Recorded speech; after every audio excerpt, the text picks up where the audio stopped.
Welcome back to Lambda School's Intro to Web Development. In this lesson, we are going to be talking about classes. Just a quick disclaimer, the next few lessons, virtually all of the rest of the lessons in this course, are going to be focused on some fairly advanced topics. And these lessons are not meant to be the end-all be-all. They're not meant to be watch these videos, cover these projects, work on these assignments, and you're going to get this figured out right away. This is stuff that we are merely presenting as what we would call a first pass or just an exposure to these concepts. So a lot of you might feel pretty lost after these next few lessons and like, oh, I don't understand what's going on.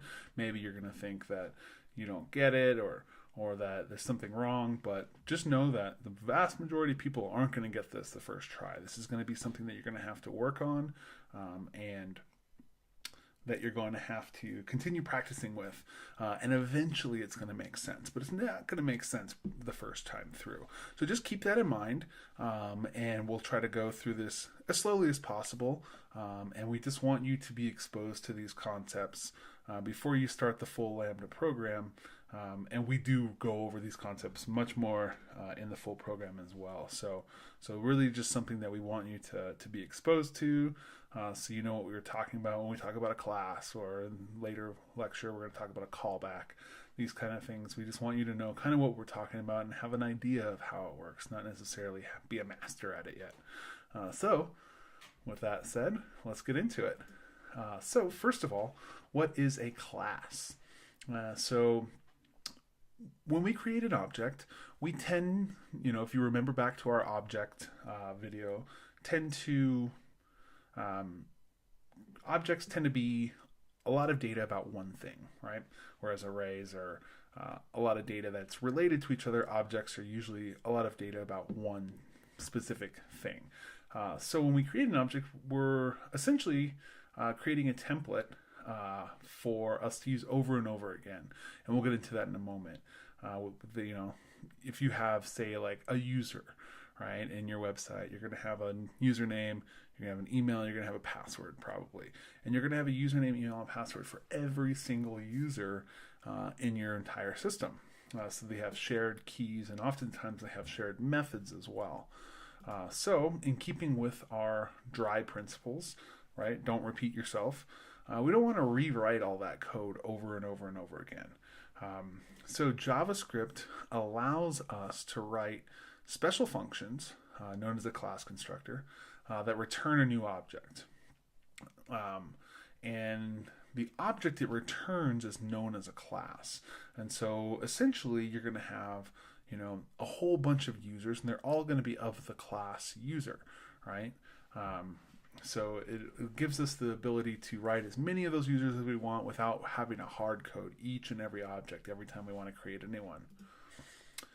Classes have much more functionality than just shared key names, but we're going to only be really exploring the shared key names, and we'll get into some methods at the end of this lesson. And we're going to be exploring some more of that extended functionality in this lesson and then in the next lesson as well. Quick note before we start, classes in JavaScript are not necessarily like classes in other object-oriented languages. If you have experience in Java or C#, etc., you should be familiar with classes, and they're a little bit different in JavaScript. They might feel a little off for you. Just for the sake of argument, we're going to call our class objects classes. Just know that it's going to be a little bit different. So let's go in and write some stuff. All right, so you'll see here that I've created a user, right? And I'm going to call this user Dan. This is a plain object.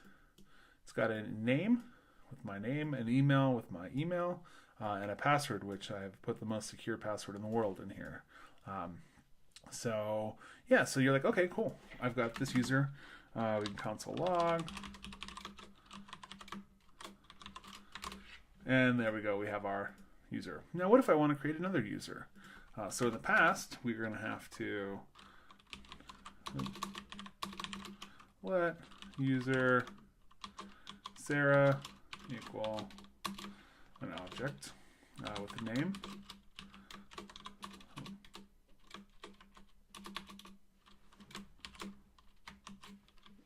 Sarah, email of Sarah at gmail.com, and a password of 321 CBA. Much more secure than my password. Cool, so now we have two users. But that took a while to write, and look, we're writing essentially the same exact thing on here, right? We're writing a name, email, and password. Name, email, password.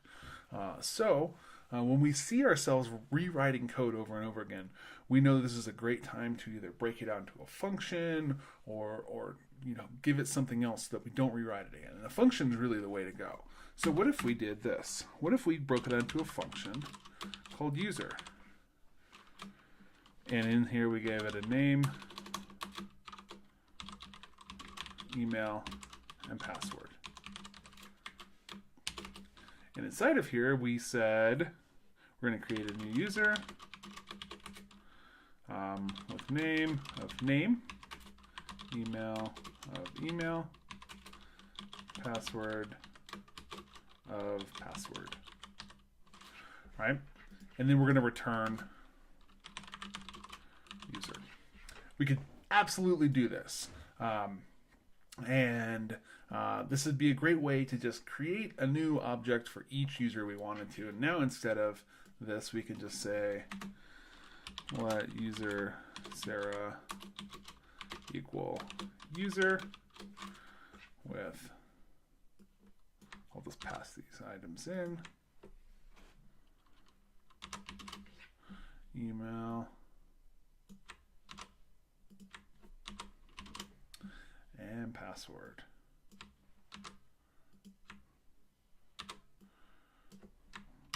And now let's console log user Sarah. And look, there we go. Sarah, email Sarah at gmail.com, password 321CBA. All right, so this is kind of the start of creating a class. Now, like I said, classes are much more than just shared keys. And it's just more than just a plain object. Classes have a lot more functionality to them. So let's kind of go in and look at one important feature of actually creating a class. It's the new keyword. So you may have noticed when I created that user function that I created a capital U. That is convention. It is not a steadfast rule in JavaScript, but it's just convention to tell us that that is a class. It's not a class right there yet, not until we use this new keyword. So all of the magic of class constructors, which that function is considered a class constructor, comes from the keyword new. When used in JavaScript, it's going to treat the function as a class constructor and do a few behind the scene things. So let's go take a look at that now. Okay, so let's refactor this to be a class constructor.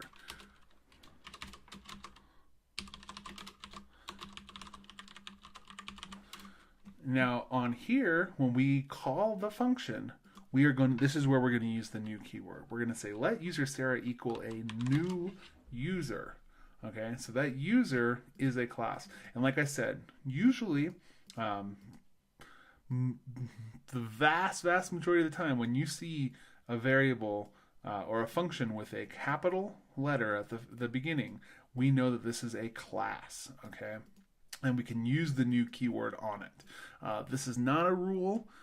It is merely convention that everyone in the JavaScript world has seemed to agree upon, right? So that we're going to use this to denote that it's a class. So what does new do? Well, new does a couple of things for us. First of all, it's going to set the this keyword to a new object, essentially. This is behind the scenes, okay? It's going to set to a new object. And then in the very end, it is going to return that object. Okay, so we don't have to have a return statement in a class, and we don't have to create our own object in here because the new keyword does that for us automatically. What we do have to do is we now have to set the keys of this class to be on that object. And we do that using this keyword. We're going to say this.name equals, we're going to say, that makes it a little confusing, so I'm going to go name string. I'm just going to call this name string so that we know that this is referring to the variable. Email string, and we're going to say password string as well. Just so that we know that they're referring to the variable. So now what's going to happen when we call new? New is going to create a context of this that's equal to a fresh, clean, empty object. And now we're going to be able to set using dot notation, right? We know how to use objects. We know how to use dot notation. We're merely assigning a key of name to the value of whatever we passed in as name string, right? And we can do that for all of our email string, and we'll do password, and we need to change that to string as well. Okay, so you might see how this could be a little confusing at first, but just know that this is going to be equal to an empty object, and we're automatically going to return this. Now, take a look up here. Right now we see we have a pretty generic object. When we use the new keyword to create this object, we're going to create the user class. Okay, so when we console log the user Sarah, you should say user right next to the object now so that we know that it's a class of user. And there we go. We have the user class, so it tells us what class it is, and it gives us that object back. One more thing I wanted to point out in here is to create a method. So let's just say we're going to create our favorite says hello method. We do that the same exact way we would create a method on an object, right? We do dot says hello, we equal to a function. And now, this is pretty cool, we can use this keyword in our function here. So we're going to go return, we're going to say hello,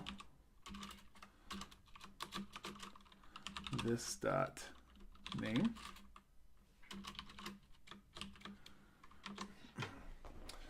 So look at this. What is this doing now? This is creating a method says hello on the object. The function is going to return hello with this dot name. And what is this dot name?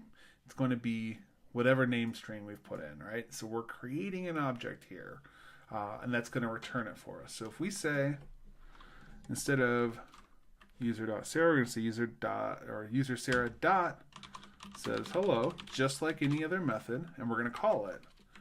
Now we should say,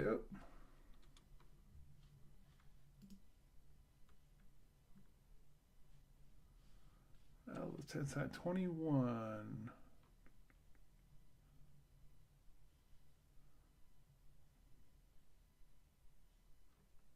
Oh, there we go. All right, I had a little equal sign in there instead of a plus. There we go. We're now going to get hello Sarah back. The cool thing about classes is this. Raj equals new user, and we can create as many users as we want. All right.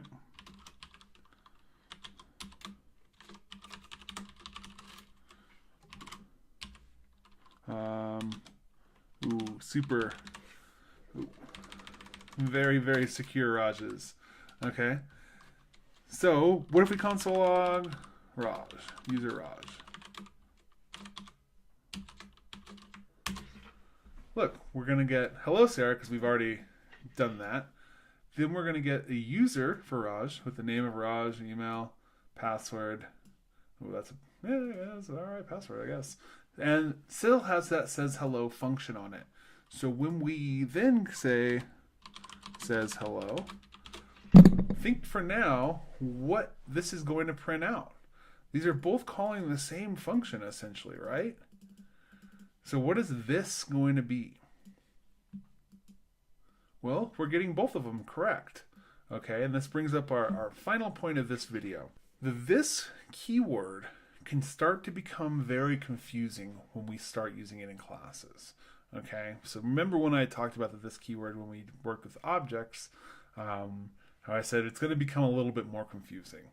A good rule of thumb, if you're not certain what this is referring to, is to look at where the method is called. The object to the left of the dot. Okay, so when we say dot says hello, let's look to what's to the left of it. That object is what this refers to. So in this case, when we call says hello, this is going to refer to what's to the left of that dot, and that is our user Sarah. So it's going to refer to this. This will be equal to, in this case, in Sarah's, is equal to user Sarah. Okay. When user Raj does it, this is going to be equal to user Raj because user Raj is to the left of the dot. Okay, so whatever's to the left side of the dot when we call the method itself. And that's a good rule of thumb to have. All right, and this is what's going to continue happening is that we can reuse this over and over and over, this class constructor, and it is going to give us a unique object or a unique instance of the class user for every time we call it with new. That's going to give us a unique function on there as well. So then we'll be able to call that on each and every instance of that class. So that's our basic introduction to classes. Like I said, this can be pretty overwhelming. So don't feel super stressed out about this yet. Continue working with it. We're going to use them a whole lot. They're a really big part of JavaScript and of computer programming in general. And so they're great to know and great to get this early hands-on experience with. But I'll see you in the next video.